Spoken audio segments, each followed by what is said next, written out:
here we go. We're going to write some code. But first, we have to talk about programming here. This was the very first computer, about 1945, right? As one example of the complexity of early programming, a wiring diagram served as the program for the ENIAC, requiring 2 to 3 days to set up. Programmer in those days had to know the interior of the machine in order to function. So we are about 4 generations ahead of this world. So you're not gonna have to program inside of an electronic device here. We do it all virtually, right? You are using programming languages. So sum the integers from 1 to n. Look at this little trick I did here. Let's get rid of this. So notice this. Here, check this out. I create a function called hello, and inside of it, I'm going to print out hello world, and then I'll call it. So if I run it, look at that, hello world. There's a language called C and C++. C was one of the first pretty sophisticated higher level programming languages, and was created by a guy at AT&T Bell Labs. And he wrote this book called the C programming language, which then for many, many years, this was back in the mid 1980s, it was like the book. It was like a Bible to programmers. And at the very beginning of that book, he wrote this program in C. And it says hello world. And so anybody who's a software guy like knows this. Like this is like whenever you're doing programming, and learning a new language, it's the first thing you do. You do the hello world version. Okay, let's try to write it. Fish, define, sum it. What are we doing? Index loop first? Index loop. Okay, sum it. I'll call it sum it 1. Fish and call the function sum it 1. Boom. Okay. So loop for each local I going from 1 to, what was it? 1 to n. So the function has to take a parameter n, right? So there we go. Loop, and then at the end, you always do this end loop. Notice that I'm doing indentation of 2 spaces. When you're writing code, you must do indentation. You must. I won't allow you to write code without doing indentation. It's just horribly impossible to understand things if you don't indent. So now whatever I put inside the loop, I do 2 more spaces of indentation, right?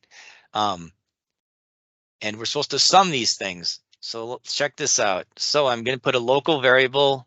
I'll call it sum, and I'll set it equal to 0. It's an integer. Set it equal to 0. We're going to do something inside. And then when we're done with the loop, we're going to return sum. So what do we do now? Sum equals sum plus n. And when we call the function, we have to put in n, and I think I did 10. Well, let's just do 3 and see if it works. It should be 1 plus 2 plus 3. Should give me 6. Sum at 3, 6. Sum at 3, 10 should be 72. Whoa, sum at 3, 10 is 20. Look at that. Even I wrote this wrong. How can that be possible? Sum at 10. What am I doing wrong? I'm not sure what I'm doing wrong. What's wrong with my code? How is this possible? There we go. It should be sum plus I. I is the thing. N is the total number. So if I do this, it's still not working. Now I got 11. Wait a minute, what am I doing wrong? Sum equals sum plus I. Okay, this is the syntax. Local, and here's the variable, the looping variable, and it goes from 1 to n. And I'm summing up the value. I'm summing up plus 1, plus 2, plus 3. Okay. Sorry about that. See, I don't even remember the syntax. So let's take a look if that was what I did. It's on the left here. The only thing that's different of this one is I used a fancier construct this is a language construct. You can say sum plus equals I, which just takes the old value and adds on the value of I. That's what I'm doing here. Let's just do one more. Let's do this, the while case. Fish, define sum it to n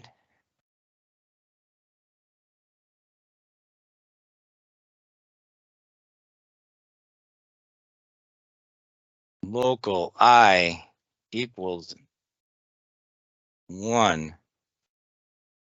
Loop while I is less than or equal to n, end loop.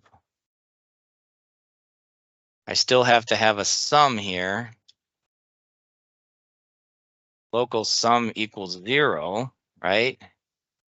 And what do I do inside?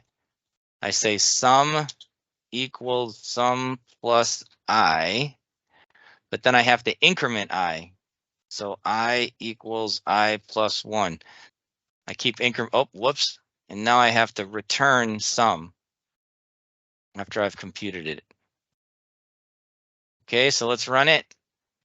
Hey, sum it to got 78. Okay. All right, that's enough for this one. Then there's also this more sophisticated for loop, and you can look at this later. That's what it looks like with the for loop.